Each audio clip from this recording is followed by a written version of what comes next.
my name is Beck and welcome to a video where I talk about books I love with covers I hate. And I'm going to start with one that I talked about before just to get it out of the way. And it is coincidentally a book by one of my favourite authors, but I can still be picky about covers that I love.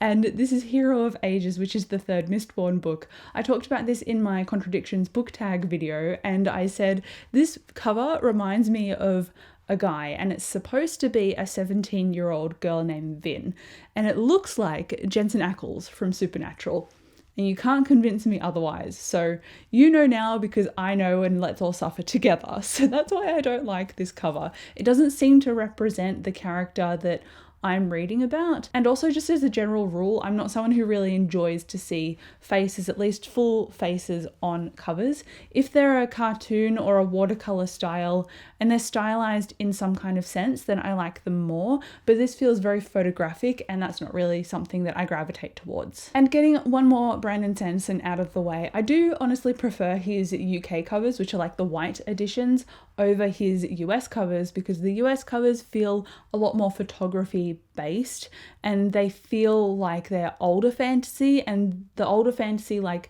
The Wheel of Time for example, that has very throwback covers, and I'm not into that kind of style. I'm into a more new illustrated style, and that's really not what these are. They're kind of approaching it, but they're not quite there yet. And that's why I also want to say I don't really like the cover of Oathbringer, because this cover doesn't, again, feel like it's representative of what the book is about to me. It's a character from the book doing something that I don't really recall them doing in the book. And I can't say who it is because it's a spoiler, but I don't like the way she's just standing there holding the sword. It looks awkward and gangly, and to me the proportions don't look quite right. But again, like I said before, it is stylized, and I was just saying how I wanted stylized illustration, but this is not quite right for me. Next, we have a book that you might think is easy fodder for me, given that I don't like Sarah J Maas as a writer.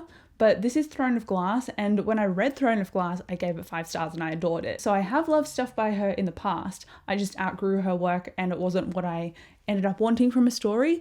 And Throne of Glass, to me, all of the covers in that series are disproportionate. The way that the arms are drawn, all the foreshortened angles don't look quite right, and so it just pings my brain with that uncanny valley and it doesn't look like it belongs. And so whenever I look at that book cover or the covers in the series, I have the reaction of if somebody was in the same office space as me constantly clicking a pen.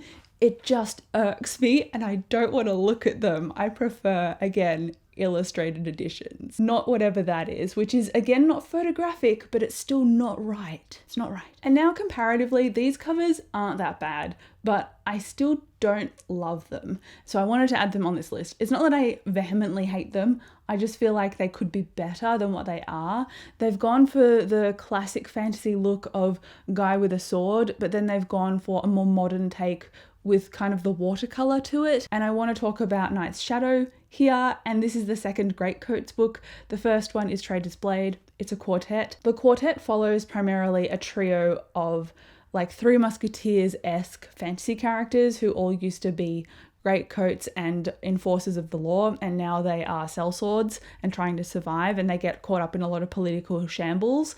And so they've got different skills, and one of those skills is using the rapiers, which are like swords. And so that's why there is a character here depicted using a sword, and there is a city in his cape. So it looks picturesque and like it's alluding to what's actually in the story. So that is a tick. And also I realized that this character has a bow and arrow, but that is another part of the trio. He's got a bow and arrow. So it is illustrating what the characters specialize in. So I agree with it on that count. But when it comes to the image, it just feels very static and kind of like it was ripped from, oh, here is just a stock standard image of someone posing. It doesn't really have any movement or flow to it. It doesn't have something in it that I feel is like a core value of this series, and it's that there is a cohesive effort towards any particular point of tension. It's not just one character going up against it, although it is one character that is more of an idealist than the others, that has hope when they might not.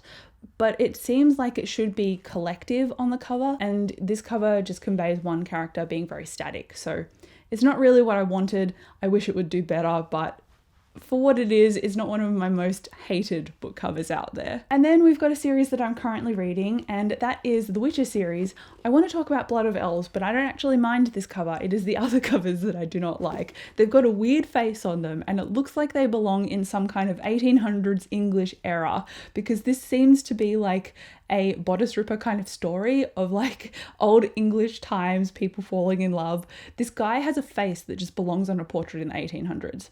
It doesn't feel like it's very Witcher focused at all. And it's also got that photographic eerie quality to it that kind of tickles the uncanny valley part of my brain.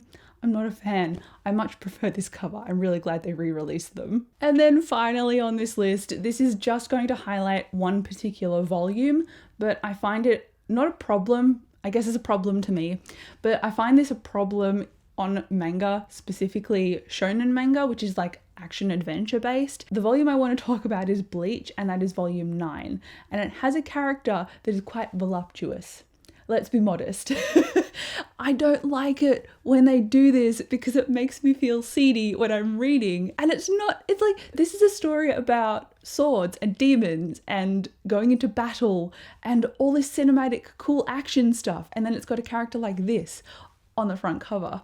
So this happens a lot on particular manga volumes that I read, but more often than not, the front cover will look absolutely fine. You flip it over and then it looks really sinful on the back. So I really wish that wasn't a thing. It must be something to do with marketing. Maybe it sells more volumes. So granted, I still buy them because I want to own a story that I'm enjoying, but I just don't like it. And I often read it at home rather than taking it with me anywhere because I feel guilty reading it in public. Like, what will people think of me if they see me reading this in a public setting? There are children. You've got to think of the children. Anyway, that's a gripe I have with manga, and it's probably not going to get fixed anytime soon, but at least it's going towards the illustrated side. And so it really appeals to me on that. So I guess you can't win them all. But that is it for this video. Let me know what book cover you hated. I've probably missed a couple, but these are the few that I could cobble together in a list. Let me know down below what you think, but thank you again so much for watching this video. I'll see you in my next one. Bye.